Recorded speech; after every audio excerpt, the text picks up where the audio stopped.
Hello and welcome to all. Today, we're immersing ourselves in one of the most fascinating and complex financial sagas of our time, the Jérôme Kerviel affair.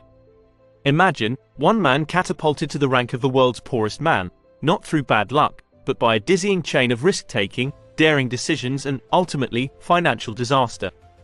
This is the story of Jérôme Kerviel, a man who became the epicenter of a tremor that shook one of France's biggest banks, Société Générale. But who really is Jérôme Kerviel? A misunderstood financial genius, a reckless gambler, or simply the product of an unbridled banking system? In this video, we'll unravel the threads of this complex affair, exploring not only the financial mechanisms that led to this extraordinary situation, but also the strategic issues and key decisions that shaped the evolution of the case. Get ready for a story where ambition, pressure and illusion combine to create an unprecedented financial whirlwind. Here we go. And if you enjoy content like this, don't forget to subscribe, hit that like button, and turn on all notifications so you don't miss our upcoming video. Jérôme Kerviel, a name now synonymous with one of the biggest controversies in the world of finance, began his story in a much more modest setting. Born in 1977 in a small village in Brittany, France, Kerviel grew up in a family far removed from the world of high finance. His academic career, marked by a degree from the University of Nantes and a diploma in finance from the Lumière Lyon II University, paved the way for his entry into the world of banking. In 2000, Kerviel joined Société Générale, one of France's most prestigious banks, initially working in the middle office. This less exposed but strategic sector enabled him to familiarize himself with the bank's control mechanisms and internal operations. It was here that Kerviel acquired an in-depth understanding of the financial world. But he didn't stop there. Indeed, with his boundless ambition and thirst for recognition, Kerviel climbed even higher up the ladder. In 2005, he took the decisive step into the front office of Société Générale, a dynamic environment where trading decisions have a direct impact on the market. In this new role, he specializes in arbitrage on stock index futures, a task that demands a keen understanding of the markets, a high level of responsiveness and an ability to identify lucrative opportunities, areas in which Kerviel quickly distinguished himself. His skill lay not only in the technical aspect of his work. Indeed, Kerviel demonstrated an impressive ability to intuitively grasp the subtle trends of the financial world. This ability to understand complex market dynamics went beyond simple data analysis. It was the fruit of a remarkable instinctive acuity. One of the most intriguing aspects of his trading methods was his ability to identify arbitrage opportunities often overlooked by others. And for good reason, Kerviel was not content to follow established trends. He actively sought out price differentials between different indices, sometimes on different markets, in order to profit from them. Although these operations were complex, they were executed with the utmost precision and efficiency that would testify to his deep understanding of market mechanisms. This period marked a decisive turning point in Kerviel's professional career, laying solid foundations for the building of an outstanding reputation. A true innovator, he set out to explore and implement unprecedented strategies for arbitrage on stock market indices. It was this avant-garde approach that paved the way for his first significant successes that were not simply isolated strokes of luck, but rather the first milestones in a trajectory marked by increasingly daring risk-taking and ever-evolving ambition. Each of his triumphs reinforced his stature within Société Générale, gradually transforming the promising trader into a leading financial strategy. These successes, far from being mere victories, represented the first steps on the road to ever more ambitious challenges, outlining the profile of a gifted man exploring new horizons in the financial world. Continuing in this vein, Kerviel ventured into increasingly perilous areas, testing the limits of conventional trading practices. Each successful operation took him to the next level, reinforcing his desire to innovate. Gradually, the strategies he had once employed with caution were transformed into bold tactics, flirting with the boundaries of what Société Générale and the financial market considered acceptable. What's even more intriguing is the impact these successes had on the way he was perceived by his superiors. In the corridors of Société Générale, Kerviel was no longer a simple trader. He had become a symbol of dazzling success, a financial wizard capable of turning lead into gold. But with greatness often comes increased risk. And for Kerviel, each new victory was a step closer to blurring the line between calculated risk and unbridled audacity.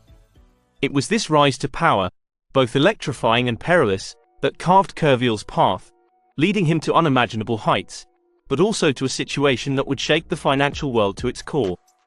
The reason? Well, behind the veil of Kerviel's spectacular success and meteoric rise, a darker reality was beginning to emerge. The zeal and innovation that had characterized his early triumphs had gradually slipped into far less laudable territory. And in January 2008, a shocking turning point was revealed. Société Générale discovered that Jérôme Kerviel, the once admired financial strategist, had engaged the bank in unauthorized transactions on a staggering scale. These transactions, with a total value of just under 50 billion euros, were carried out through excessive positions in futures indices. Even more alarming, Kerviel had skillfully concealed his activities, using false transactions and exploiting his in-depth knowledge of the bank's control procedures to mask his maneuvers. What had begun as a series of daring strategies had thus turned into a criminal practice, shaking the very foundations of one of France's largest banks. Faced with such a situation, the bank was forced to take immediate and drastic measures. The bank was forced to urgently liquidate the massive positions taken by Kerviel, a perilous move which resulted in a colossal loss of 4.9 billion euros. A sum which, incidentally, represents one of the largest losses ever recorded by a bank due to the fraudulent actions of a single individual. Naturally, the impact of this revelation has since been felt far beyond the walls of Société Générale, causing a veritable earthquake on the financial markets.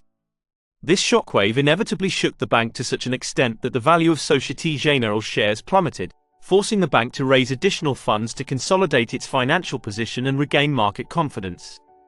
In the wake of this major financial crisis that shook Société Générale, all eyes turned to the courts, where Jérôme Kerviel's fate would soon be decided.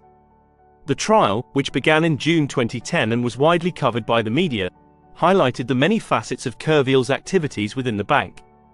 With meticulous attention to detail, the prosecution unveiled a detailed picture of the risky trading strategies adopted by Kerviel, highlighting how he had skillfully concealed these operations from his superiors. In contrast, Kerviel's defense focused on the absence of personal enrichment, a key point in understanding his motivations. It argued that, although Kerviel had broken the rules, he had not sought personal gain from his actions. Furthermore, Kerviel's lawyers argued that Société Générale was also responsible, as it had not sufficiently monitored its internal operations. They claimed that the bank had neglected its control systems, creating an environment in which Kerviel was able to conduct his risky trading activities without being spotted or properly monitored. However, despite these arguments, the verdict at Kerviel's trial in October 2010 was final. He was found guilty on several counts, including breach of trust, forgery and fraudulent introduction of data into a computer system. For these offenses, he was sentenced to 5 years imprisonment, of which 3 years were suspended and 2 years suspended. Despite the initial severity of this sentence, Kerviel only served 5 months in prison. His sentence was subsequently commuted to freedom under an electronic bracelet, a decision that sparked much reaction and discussion. In addition, he was ordered to pay damages of 1 million euros to Société Générale, a sum which underlines the scale of the financial losses suffered by the bank. Naturally, these events had a profound impact on Kerviel's personal life. Faced with considerable debt and a tarnished reputation, he has become, in the eyes of many, the embodiment of the excesses of the financial world. At the same time, his personal economic situation also deteriorated, leaving him in a far more precarious position than before. In the years that followed, however, Kerviel embarked on a journey of redemption and personal reconstruction. He took up the pen to tell his story, publishing books in which he describes in detail his experience in the tumultuous world of finance and the lessons he learned from it. At the same time, he appeared on various public stages, giving lectures to share his thoughts on the practices of the financial sector and on his own journey. But beyond his role as author and lecturer, Kerviel has also become a vocal critic of the banking system.